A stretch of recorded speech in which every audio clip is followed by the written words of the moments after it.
and thank you all for being here for my chat about the art of a pull request. I'm Erica, and I work at Slack, so I will come find everybody afterwards if you have not downloaded and are not in the SwiftLeeds Slack.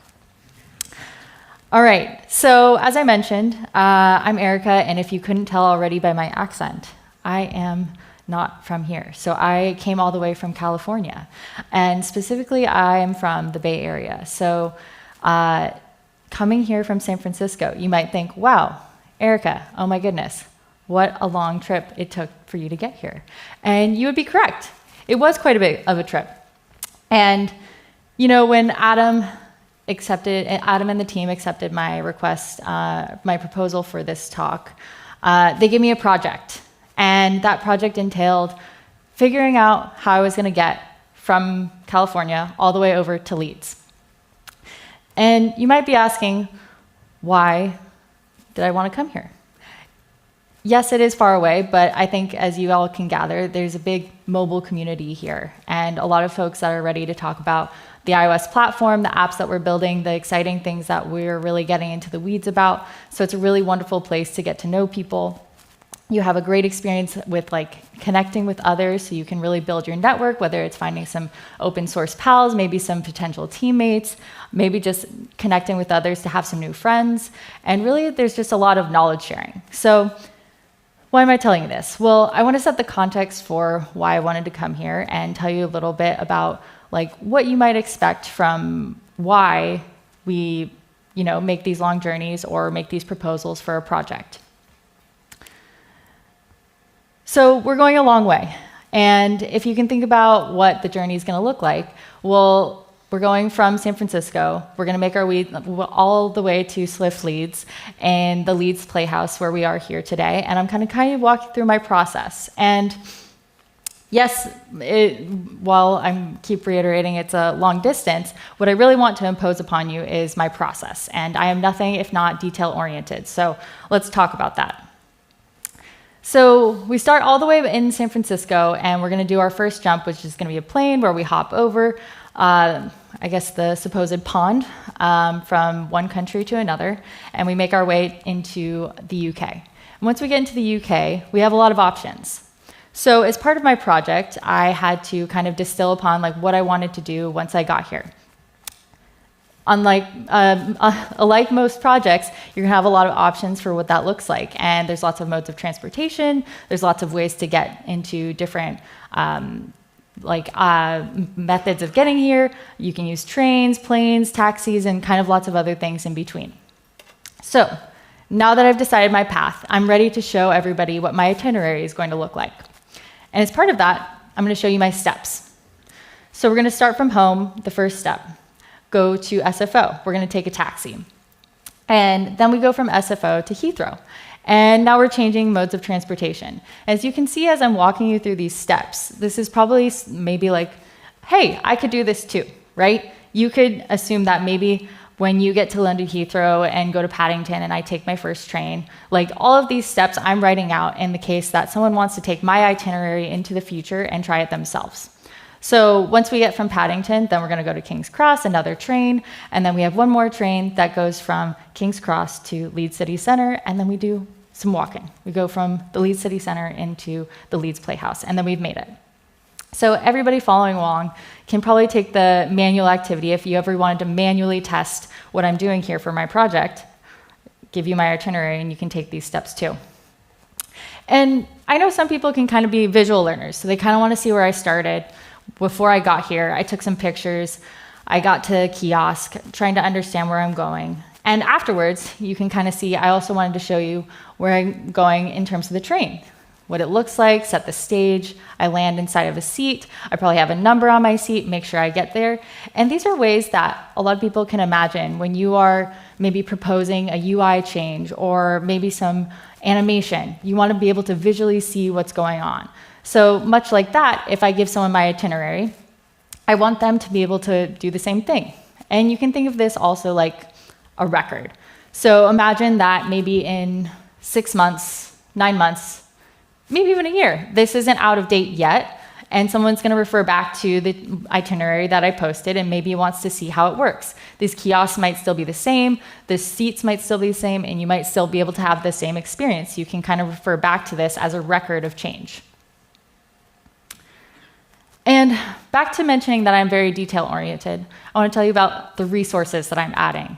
So, of course, when you're going through a lot of different modes of transportation, one of those being the airport, I'm going to add some links, the first one being the airport transportation website. So this is probably a good place for me to keep up to date on any delays, anything that's going on, where I'm going to be walking to and from, and just making sure I know all the information that I'm keeping up to date with regards to my flight. Then, I've done lots of searches on discussions around what happens at San Francisco's international TSA process. Do I have to take off my shoes? What do I do with my electronics? How is this going to work in terms of what I need to do once I get there? Security can be stressful, so having this in here in case anybody else copies my path through from SFO to Leeds can figure out maybe this would be helpful for them as well. Now, this is for me. I want to acknowledge that sometimes I can get stressed out when I'm going through travel. And as you noticed, I picked a travel plan that had quite a few different train transfers. And for myself, I can get quite confused, maybe intimidated by different transfers or imposing different ideas on what is happening as I go through the process. So I'm going to buffer. I'm going to make sure to note that I'm going to buffer extra time when I'm going through those steps. Then, obviously, coming to SwiftLeeds, I would need to be up to date on all the latest and greatest that's happening with SwiftLeeds, so I'm going to drop that link in for anybody to find and make sure they know all the content that's happening in Leeds. And of course, most importantly, joining the SwiftLeeds Slack, make sure that I can communicate with Adam, let him know I'm on my way. He can kind of see the entire itinerary, maybe he has some tips. So just joining there. And as you can see, I have all these resources so you can kind of understand where I'm coming from, all the things I did to build up the change in the itinerary so that I can share it with others. And again, they can gain knowledge, have understanding, and maybe for someone like Adam and the team, they can give me feedback on what I've already done.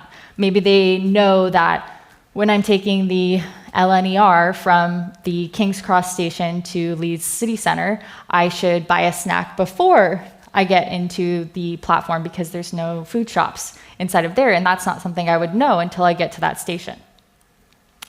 All right, I'm going to share my packing checklist. And this might sound very redundant, and I think a lot of people are probably quite well versed in how to pack for a trip. However, the reason that I want to share my checklist is I think it can be really helpful for any traveler. I think it doesn't matter the traveler, it can be agnostic of who you are or where you're going, but you want to make sure you have things like your documentation. So making sure you bring a passport, an ID, your iPhone charger. This is critical. Everybody needs their iPhone charger. So making sure that we have that ready and handy to go. Making sure you have a raincoat. I need a jacket anyways. Bring that. Shoes, of course, need to walk around. It's going to do a lot of that. And I think the importance of the checklist, while it can sound redundant and maybe it sounds easy, like a lot of these things I'm going to remember. Why would I include such simple tasks? Well, it's very easy to forget stuff if it's not in front of you. Or that time that you maybe thought you had your ID in your wallet, but you moved it because you took it to go to a show and they had to check it, so you put it in a different coat pocket. And so just having this checklist to run through everything can be a reminder. It jogs your memory, make sure you're kind of doing some, maybe even if they are repetitive flows, but just kind of make sure. And you can check it off and say, okay, yes, I did do this step.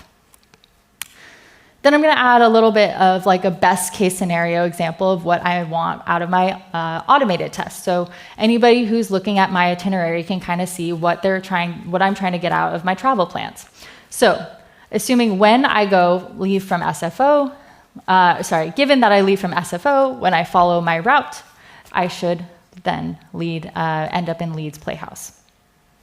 This is just kind of, again, best case scenario. So like I mentioned before, Adam and the Leeds team can kind of consult, give me advice, make sure that if there's any edge cases I should be accounting for or anything critical, they can comment on it. And if you noticed, I have just created a template out of my itinerary. And the point that I want to make is not that my travel plans are perfect. They are not. They're far from perfect. I'm sure a lot of people are probably wondering why would I pick something that has 3 different train stops. Maybe I should have gone from San Francisco to Dublin and then connected to Leeds Bradford Airport. Maybe that would have been a lot simpler. The point that I'm making is that you may try to take this long plan for making a project happen, and it doesn't matter who the developer is, but you get to a point where you want to share your plan with other people. And much like a project where I'm going to then share my code with other people, a big goal of that is having confidence in the changes that you're going to merge into your code base. And having something like a very well thought out guided template can help just those little things that you might not have thought of. And you might be also saying, Erica, this template is really long. There's a lot of information here. You put in a lot of time to add to this template. True, but again, it's a template, so there are things that you might take out, may be not relevant. At the end of the day, if you don't want to add any of this, you don't have to. It's just there to guide you in case you want to fill things out. It can be very helpful for new teammates who might want to have context in what is important to the team. Like for example, at Slack, it's very important to us that we have high bar for product quality. So seeing those videos and those examples of animations that you've added and not just reading it in code can be very helpful.